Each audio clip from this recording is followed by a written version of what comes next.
have some panelists join us. Would you guys please go ahead, introduce yourself and your company? Sounds good. So Alvaro Rosso from Uptake. I'm the head of products and technologies. My background has been around the process industry, so I've been working with oil and gas, pulp and paper, and textile, obviously, as part of our offering. Yeah, good afternoon, everyone. I'm Dan Lilback, lead the business development side of EI3. So I help OEMs and their customers begin the digital transformation process. Great to be with everyone. I'm Dominic Galello. I'm the CEO of a company called Symphony Industrial AI, and we focus on assets, processes, and people with connected worker solutions, a whole series of solutions. So if any of the audience members, they have a question for the panelists, the speakers, you guys can please raise your hand and one of my colleagues can hand you over the mic so that you can ask your question. Any question at this time? We have a question up front.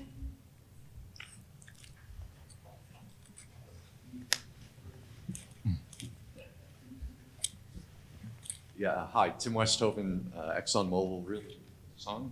You guys can hear me? Yeah. Okay, sorry. Great presentations. I'll ask questions all afternoon if nobody else will. I got a bunch of them. So maybe the first one, Brandon, when you were talking about the improvements made in the air handling unit and the detection that you did, I guess, with a piece of equipment downstream that needed to be replaced, was that just based on historical data, or did you have to put in an engineering model, right, about that, so the system knew what optimum performance looked like? Yeah, we had to. Can everybody hear me? All right. Yeah, we had to establish a baseline, and we went through a statistical process of what it should be like. So there's a few examples, real life examples in the system that we kind of snapshotted, for lack of a better term, of what normal should look like, and then we kind of let the system go off and monitor. And it began to realize if there were issues with VAVs, it was causing additional strain on the system, causing the AHUs to work harder. And it just basically flagged it over time. This is happening as a leading indicator.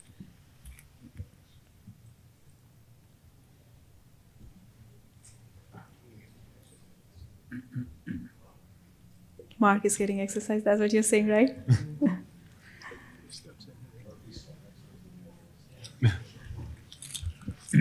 Yeah, thank you very much for your presentations, all great presentations. So I was wondering, and I think Dan, you mentioned this, but also Lynn, you did too, that you had installed additional sensors to, I guess, already existing ones on the machines, but you didn't want to integrate with the PLCs or whatever there was. So I wonder, actually two questions. Number one is the sensor itself not an additional asset that you then later on have to take care of, and then maybe they, fail and whatever, you have to do stuff there? And the second question, I guess, is, aren't there any, well, I know that there are solutions where you can integrate with different PLCs and have kind of a unifying interface, if you will. Why didn't you choose one of these? So it comes down to, okay, first of all, on the sensing system failure, yes, absolutely. But in IT, we just look at the whole concept of redundancy. So we have to say, yes, that might be a point of failure. We have to make sure we're figuring out how to detect that point of failure. As far as the assets, yes, you have to manage all those assets. Or no, so it's tying into the PLCs. So really, I think you have to look at a cost analysis. Does it make more sense for you to go and develop a new sensing system or tie into an existing PLC? It might make sense to tie into the PLC, absolutely. And it's just going to come down to a case by case on that. If I can add that, again, we're a provider for Novellus. We built an asset performance management multivariate system. And what we learned over the years is that your sensor data is not as good as you think. And so we had to actually build software technology for what happens if the sensor flatlines, what happens if it spikes, what happens if you build a model with 50 sensors and 10 sensors go down, right? Do you just stop, retrain the model? So we actually had to build algorithms to impute what was good, kind of patch it in type of thing. And so for all of our users, when you start a project, I always tell them, you're going to be surprised about your sensor data. And they always say, Dominic, you're right. It's not as good as we thought. Yeah, and I would just add, in Lynn's case, the PLC data had some information about pumps, but it turned out to be a lagging indicator. So it wasn't something that would tell us 2 months in advance that there was a pump issue. So the addition of that Symphony sensor with the vibration and the acoustic data was actually helpful to solving that problem and putting that time window out much further in advance so that a replacement could be made, and that pump could be avoided for that large failure and the glitter bomb that exists there for. Do you guys use historian data a lot as well? Some historian data, but mostly direct from the PLC. Oh, nice. Any other question?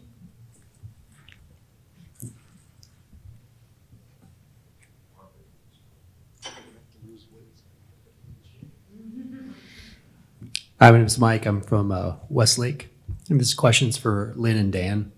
Lynn, you mentioned that you're looking at some other than Millicron equipment to deploy the solution on.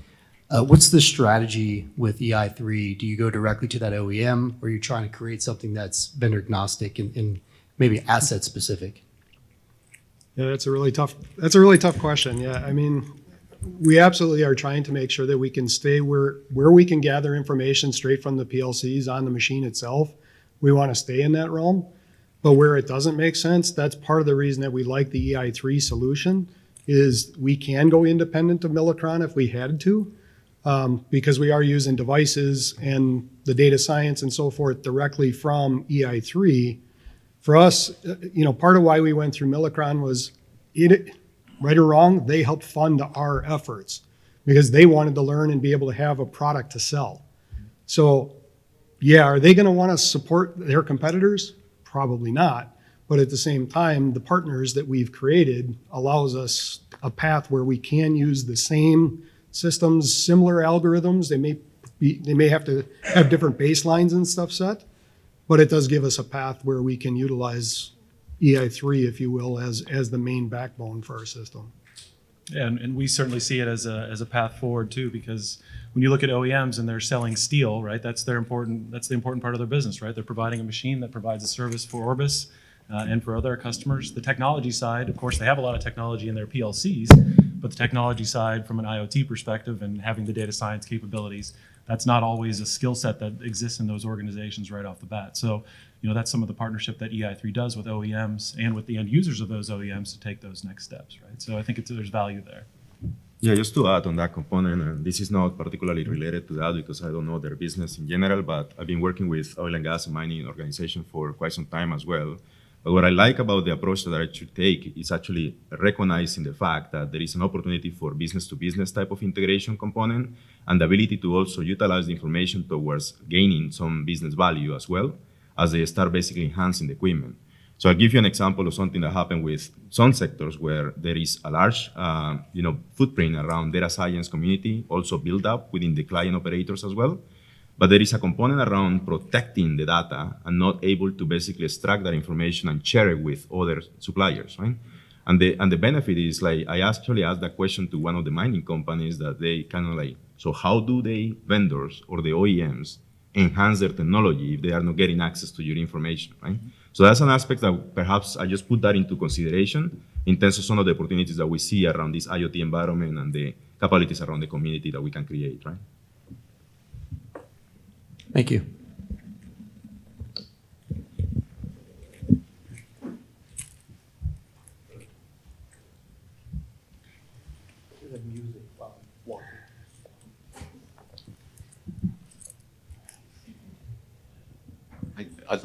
I'd like to tell our folks that our equipment doesn't die, we kill it, right? and so have you gotten to the point where you're able to trade off other optimizations in your process in order to extend the equipment life when you see it beginning to degrade? I think what I heard was understanding when the equipment's going to fail, and so minimizing unplanned downtime, right? Making it planned. I don't know if I heard, an optimization where you're either staying away from an operating window that that's going to damage the equipment, or actually maybe trading off some life on another piece of equipment with that equipment, right? Yeah, in the 15 minutes we got, I can't get too detailed, right? But to your point, we absolutely do that. Part of the decision is when you're going to run the asset, how far do you run it? Are you better off making the transition sooner and getting efficiencies earlier, or are you better trying to extend the life of that asset? You can create that break-even analysis. It's just math. part of the feature of having the information that we get today, it gives us that information. We can make those decisions that, based on our projection, we might know that this thing's going to make it another 2 to 3 months, but it's not going to make sense to continue to run it that far after 6 weeks. That's going to be our break-even point. So we do absolutely do that. We also shuffle molds from machine to machine, and we'll say, okay, we know this mold is not as taxing on that machine. Vice versa, this is maybe a newer machine. We could take that mold that's a little more taxing and put it on that one, and that way we can get a little bit more service out of that other machine and extend that future date of death to that screw, as an example. We could absolutely do that. Just like rotating tires, right? It is, yeah. I mean, that's a great analogy, yeah. Yeah, and the failure is not a 1 or a 0. It wasn't a binary issue, It's right? It not. was a staging of failure as it progressed down. And exposing that information, Orbis may change the pump at 40%, another customer change the pump at 10%, right? So they'll take that risk, take that time and understand, but as long as that information is in front of them to make that decision, they can establish their own thresholds for when they'd like to replace that part. Yeah, just like I was saying in my presentation, what we are trying to do these days is more and more tying asset management to our business goal. So we have there are software solutions now that help us get that kind of visibility. Does it make sense to run this machine for another year or so, or is it better for me financially to just replace it? Anybody else would like to add anything to this point? Yeah, I'll add from the Novalis perspective. A lot of times it happens that when the machine starts degrading, the quality of a product that we get, that's not usable. So again, it goes by industry, but for some industry probably it makes sense to go all the way to the failure, and maybe the break-in point is something like that, wherein profits are higher to make it fail and then set up a new one. But in other industries, if it is degraded from a particular point onwards, it's gonna have more quality defects. One of the explorations that we haven't got to yet, but we anticipate there's going to be something about metal fatigue in our thermal equipment. So we want to analyze that. We don't know if it flat out 24-hour usage may be better rather than letting it go through cold, warm cycles, or the opposite, letting it go and get rested for 8 hours. So we have to do that analysis, but yeah, we think there might be something there. Anybody else? Any question from the audience? Can I ask a question? So, I mean, like we heard success stories, but when it comes to, predictive maintenance, predictive analytics, it's relatively new technology. So were there any frustrations along your journey? And also I want to hear from, suppliers that what is one major challenge that you hear from end users? I could talk about I think all of us can really sit here all day and go over all the bumps and bruises that we got to those wonderful slides that we all presented. So getting people, and I think it was probably stated better, about adoption or adaptation, I think was a wonderful phrase, right? Because when you bring up a new way of doing things that relies heavily on data rather than somebody's subjectivity, is really difficult. And when you're trying to go in and say there's predictive analytics that's watching a system and it's coming up based on statistical analysis of what's actually happening over and over, you lose people immediately. Like eyes glaze over in your head, accountants walk off, like it gets real weird real fast. And when you're trying to sit there and trying to be very proactive, you have to wait for your moment in your audience to be open to what you're saying, to the point where it's like, see, all that gobbledygook means this. Now, sometimes it's putting it in a red, yellow, green checkbox, and sometimes it's just you're just waiting for the moment to prove the data, right? So I think that's a key learning that I figured out is you have to try to figure out your moment for getting that adaptation. Yeah, I guess I would add, take the crawl, walk, run approach too. Put some prototypes out there in your environments, try it, prove it out. You'll get a few wins. People will start to buy in. It becomes a lot easier when you got a few successes behind you. I will tell you, I mean, our first year was painful. We probably burned through 4 or 5 pumps to get to the point where we knew what was the indicators, right? So, I mean, we all have gone through that pain of having to live through the failures to be able to see where is What's the flag that's going to tell you it's a problem or not?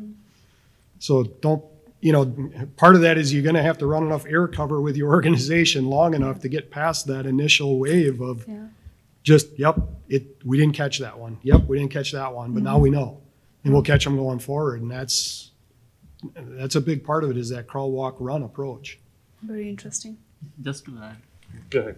just to add on to that, there is a lot of expectation from these solutions, predictive solutions, that they will provide the value from the first go, from phase one itself. That's not the case. Like data science solutions, these are the new solutions. It is not like kind of you're implementing a SQL server or moving the data from point A to point B.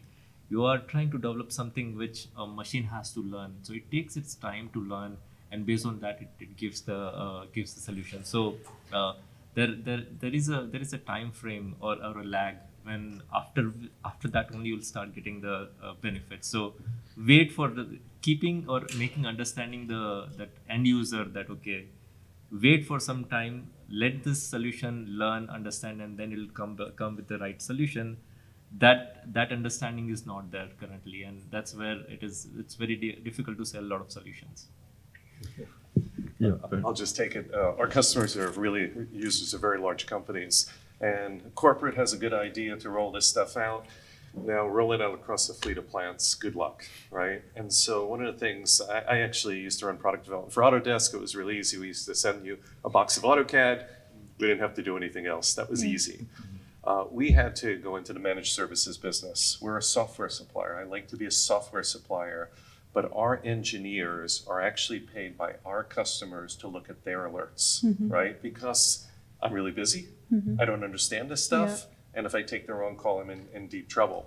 So we have some customers that are now rolling out a whole fleet, and they have enough comfort to say, for 6 months, I want your managed services, and then after that, they want to pilot themselves. But the customers who just take this on by themselves, good luck. It's very difficult when you're talking about 30 plants, 50 plants. Very difficult. So something just to add, and I think I forgot who actually touched on that, but I'm actually a great believer on the uptime framework that is offered. I think it's an important aspect to recognize that, predictive maintenance and all the analytics do not make miracles. So you have to have good practices around, your condition-based monitoring, how you manage and collect the information that you need to have in place. So defining your proper maintenance strategy will be an important aspect where to start in general, right?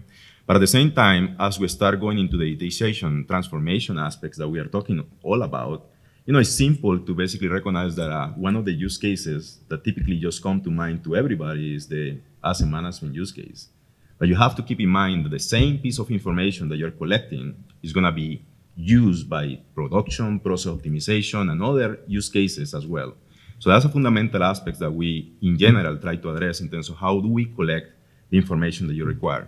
There is a methodology that I actually use in general that I call the known, unknown, and known. Right? It's a good methodology to keep in mind that if you know the known unknowns, so collecting the information that you can tell you how you are, right? There is always going to be a position where you don't know what things are going to happen, so you have to be ready with some piece of information that can help you explain that, right? And then the other aspect is that there are certain things that you have to recognize that as you go into that process, in your facility, perhaps you're not seeing that event. So having the ability to share the information across multiple facilities become fundamental to recognize that event so you can build that algorithm adequately, right?